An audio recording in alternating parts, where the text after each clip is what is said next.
നിങ്ങളുടെ ചോദ്യത്തിലെ ഭൂരിപക്ഷം ഭാഗവും നിങ്ങളുടെ സംഭാവനയാണ്, ജനറൽ സെക്രട്ടറിയുടേതല്ല. ജനറൽ സെക്രട്ടറി പറയാത്ത വാക്കുകൾ നിങ്ങളുടെ ചോദ്യത്തിൽ പറഞ്ഞതായിട്ട് നിങ്ങൾ ഉന്നയിക്കുന്നുണ്ട്. അത് തീർത്തും തെറ്റാണ്. ഞാൻ കഴിഞ്ഞ തവണ ഈ ചോദ്യം വന്നപ്പോൾ ഒരു വാക്കുകൊണ്ട് പോലും ആ ചോദ്യത്തിൽ നിന്ന് ഒഴിഞ്ഞു മാറാതെ ഞാൻ വിചാരിക്കുന്നത് നിങ്ങൾക്ക് തൃപ്തികരമാകുന്നത് പോലെ തന്നെ ഞാനതിന് മറുപടി പറഞ്ഞിരുന്നു. അവിടെ അവസാനിച്ചതാണ്. അന്ന് മറുപടി പറഞ്ഞപ്പോൾ ജനറൽ സെക്രട്ടറി പറഞ്ഞ മറുപടിയെ ചൂണ്ടിക്കാണിച്ചുകൊണ്ടാണ് ഞാൻ പറഞ്ഞത്. ജനറൽ സെക്രട്ടറി ഒരു കാര്യം വ്യക്തമാക്കി. വീണ്ടും വീണ്ടും അതിനെക്കുറിച്ച് ചോദിക്കുന്നതിൻ്റെ സാങ്കത്യം എനിക്ക് മനസ്സിലാവുന്നേയില്ല. ഈ വിഷയത്തിൽ ഞങ്ങൾക്ക് പ്രഖ്യാപിതമായ ഒരു നിലപാടുണ്ട്. ആ നിലപാടിൽ നിന്ന് മാറുമ്പോഴാണ് അത് വിശദീകരിക്കേണ്ടത്. പ്രഖ്യാപിതമായ ആ നിലപാട് എന്താണ്? ഒരു വർഗീയ ശക്തിയുടെയും പിന്തുണ ഞങ്ങൾ തേടില്ല. എല്ലാ വർഗീയ ശക്തികളെയും ഞങ്ങൾ കലവറയില്ലാതെ എതിർക്കും. അതിന് നിറമോ രൂപമോ ഭാവമോ ഒന്നും പ്രസക്തമല്ല. വർഗീയത എന്ന പ്രവണതയ്ക്കാണ് ഞങ്ങളെതിര്. അത് ഏത് സംഘടനയായാലും. കുറെ കൂടി വ്യക്തമായി പറഞ്ഞാൽ, ഇന്നോളം പ്രവർത്തിച്ചു കൊണ്ടിരിക്കുന്ന എല്ലാ വർഗീയ സംഘടനകൾക്കും ഞങ്ങളെതിരാണ്. ഒരു പക്ഷേ നാളെ പിറക്കാനിരിക്കുന്ന വർഗീയ സംഘടനകൾക്കും ഞങ്ങളെതിരാണ്. ഈ വിഷയത്തിൽ കൂടുതൽ ചോദ്യത്തിന് പ്രസക്തിയേയില്ല. പിന്നെ ഞാൻ ആലോചിക്കുകയായിരുന്നു, നിങ്ങൾ ഉന്നയിച്ച സംഘടന അവര് നോമിനേഷൻ കൊടുത്തത് മരവിപ്പിച്ച വാർത്ത വന്നത് മഞ്ചേശ്വരത്താണ്.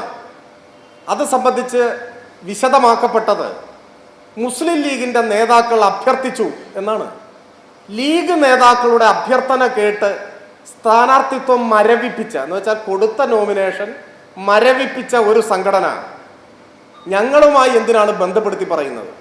അവരുമായിട്ടല്ലേ ബന്ധം? അങ്ങനെയല്ലേ പറഞ്ഞു. ഞാനിപ്പോൾ ഈ വാർത്താ സമ്മേളനത്തിലേക്ക് വരുന്നതിന് മുൻപ് നിങ്ങളിൽ ആരോ ഒരു ചാനൽ റിപ്പോർട്ട് ചെയ്ത വാർത്തയുടെ ഒരു ഭാഗം യാദൃച്ഛികമായി കണ്ടത്, വണ്ടൂരിലെ കോൺഗ്രസിൻ്റെ സ്ഥാനാർത്ഥി അദ്ദേഹം പറയുകയാണ്, ഈ സംഘടനയിൽ നിന്ന് വോട്ട് സ്വീകരിക്കും എന്ന് അദ്ദേഹം പറയുകയാണ്. അപ്പൊ ചോദ്യം അതല്ലേ വേണ്ടത്? ഞങ്ങളുടെ നിലപാട് ഞങ്ങൾ വ്യക്തമാക്കിയിരിക്കുന്നു. ജനറൽ സെക്രട്ടറി പറഞ്ഞാൽ ഇത് കോൺഗ്രസ് അല്ല, ആ നിലപാടാണ് ബാധകം എല്ലാവർക്കും. മുഖ്യമന്ത്രിയുടെ വാർത്താ സമ്മേളനം ഞാൻ കണ്ടു. അദ്ദേഹവും അർത്ഥശങ്കയ്ക്കില്ലാതെ ഇത് പറഞ്ഞു. ഈ പറയപ്പെട്ട സംഘടന ഇനി ഇങ്ങനെയൊക്കെ ഞങ്ങൾ പറഞ്ഞിട്ടും ഞങ്ങൾ ഇടതുപക്ഷത്തെ പിന്തുണയ്ക്കുന്നു എന്ന് പറഞ്ഞാൽ അപ്പോൾ അതിനെക്കുറിച്ചൊരു ചോദ്യം വീണ്ടും അവശേഷിക്കും. നോക്കുമ്പോൾ അങ്ങനെയും പറഞ്ഞിട്ടില്ല. മഞ്ചേശ്വരത്ത് കാണുന്നത് മറിച്ചാണ്. വണ്ടൂരിലെ സ്ഥാനാർത്ഥി പറയുന്നത് സ്വീകരിക്കും, അദ്ദേഹം സ്വാഗതം ചെയ്യുകയാണ്.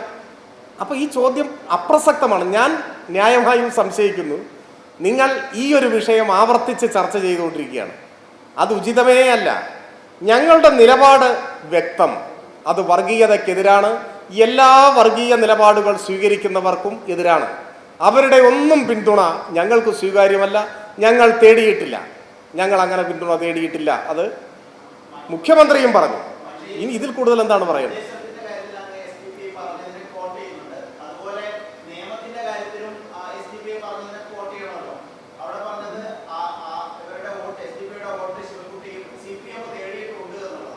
ആര് പറഞ്ഞു? ആ ശരി, നിങ്ങൾക്ക് അവരാണോ വിശ്വാസം? അല്ലല്ല, ഞങ്ങളുമായി ബന്ധപ്പെട്ട കാര്യത്തിൽ, മഞ്ചേശ്വരത്തെ കാര്യത്തിന് സാഹചര്യ തെളിവില്ലേ, മരവിപ്പിച്ചില്ലേ സ്ഥാനാർത്ഥിയെ? അല്ലാതെ ഞാൻ പറയല്ലോ ചെയ്യുന്നത്.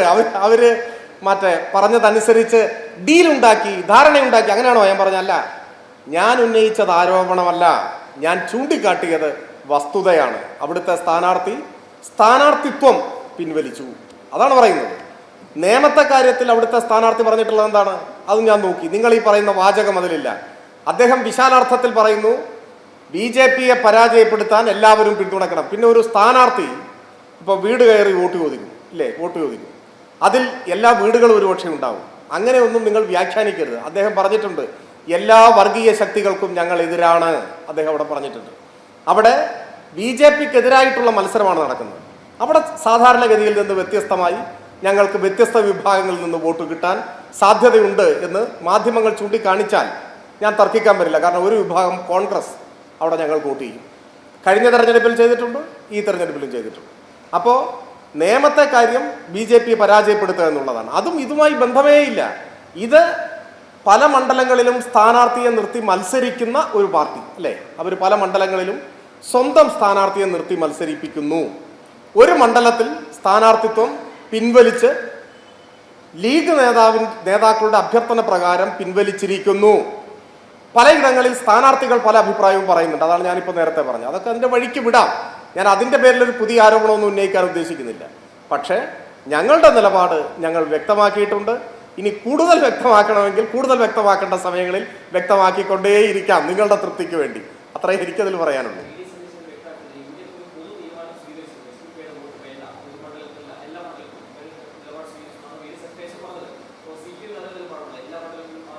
നിങ്ങൾ അദ്ദേഹത്തിൻ്റെ നിലപാടൊക്കെയാണല്ലോ നിലപാടായിട്ട് പറയുന്നത്.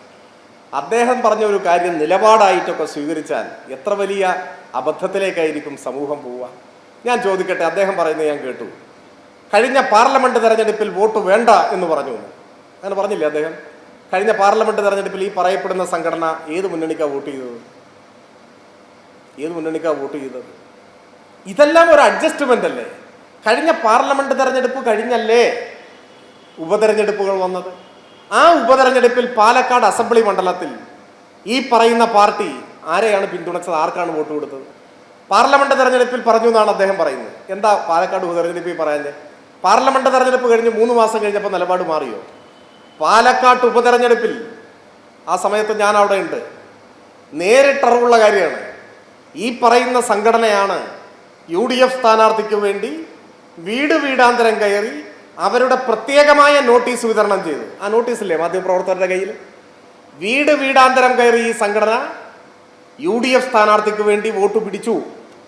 തെരഞ്ഞെടുപ്പ് റിസൾട്ട് വരുമ്പോൾ പൂർണ്ണമായി വോട്ടെണ്ണി കഴിയുന്നതിന് മുൻപ്, അപ്പോഴേക്ക് ഏതാണ്ട് റിസൾട്ട് പ്രവചിക്കാവുന്ന നിലയിലായി, ഭൂരിപക്ഷം മാത്രമേ കൃത്യമായി അറിയാനുള്ളൂ എന്ന നില വന്നു. വോട്ടെണ്ണൽ പൂർണ്ണമായിട്ടില്ല. ആ സമയത്ത് പാലക്കാട്ട് നഗരത്തിൽ ആദ്യത്തെ ആഹ്ലാദ പ്രകടനം നടത്തിയ പാർട്ടി ഏതാ? നിങ്ങൾ പാലക്കാട്ടെ റിപ്പോർട്ടർമാരോടും ചോദിച്ചു നോക്കൂ. പാലക്കാട് നിയമസഭാ തെരഞ്ഞെടുപ്പിൽ ഉപതെരഞ്ഞെടുപ്പിൽ UDF സ്ഥാനാർത്ഥിയുടെ വിജയം ഔദ്യോഗിക പ്രഖ്യാപനം വരുന്നതിന് മുൻപ് ആദ്യത്തെ ആഹ്ലാദ പ്രകടനം നടത്തിയ പാർട്ടിയാണ് ഈ പാർട്ടി. അവരുടെ പിന്തുണയിലാണ് ജയിച്ചത് എന്ന നിലയിൽ അതെല്ലാം വാങ്ങി ഉപയോഗിച്ചിട്ട്, ആ പിന്തുണ ഉപയോഗിച്ചിട്ട് ഇപ്പോൾ വലിയ വായിൽ ആദർശം പറഞ്ഞാൽ ആര് വിശ്വസിക്കും?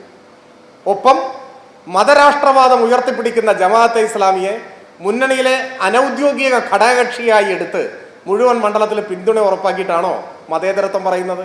മതേതരത്വം എന്ന വാക്കു പറയാൻ ഏതായാലും ജമാഅത്തെ ഇസ്ലാമിയുടെ പിന്തുണയും RSSനോടുള്ള ധാരണയും വെച്ചു പുലർത്തുന്ന പ്രതിപക്ഷ നേതാവിന് ഒരവകാശവുമില്ല.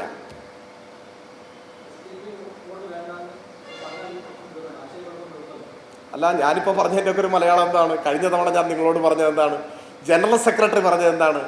ഇത് വീണ്ടും വീണ്ടും ചോദിക്കുന്നതിൻ്റെ പിന്നിലുള്ള ലക്ഷ്യം ഒരു സംശയം ജനങ്ങളുടെ മനസ്സിൽ അവശേഷിപ്പിക്കുക എന്നാണ്.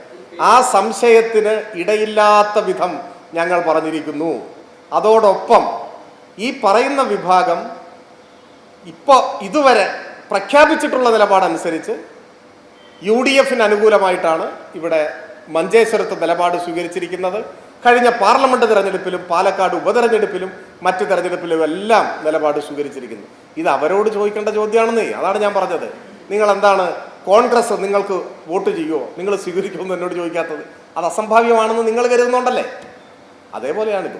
അത്രയേ ഉള്ളൂ. ഇതിനെക്കുറിച്ച് വ്യക്തമായി ഞാൻ പറഞ്ഞിട്ടുണ്ട്. ഇതല്ല, എല്ലാ വർഗീയ കക്ഷികളെയും വെച്ചിട്ട് ഞാൻ പറഞ്ഞിട്ടുണ്ട്. ഇവരുടെ ഒന്നും പിന്തുണ ആവശ്യമില്ല. ഞാൻ പറഞ്ഞിട്ടുള്ളതാണ്, ഇവരുടെ ഒന്നും പിന്തുണ തേടുന്നില്ല, ഞങ്ങൾക്ക് ആവശ്യമില്ല. ഞങ്ങൾ ഇവരെയെല്ലാം ആശയപരമായി എതിർക്കുന്നവരാണെന്ന് പറഞ്ഞിട്ടുള്ള കാര്യമില്ല. അതിലൊന്നും നിങ്ങൾക്കൊരു സംശയം ഉണ്ടാവേണ്ട കാര്യമില്ല.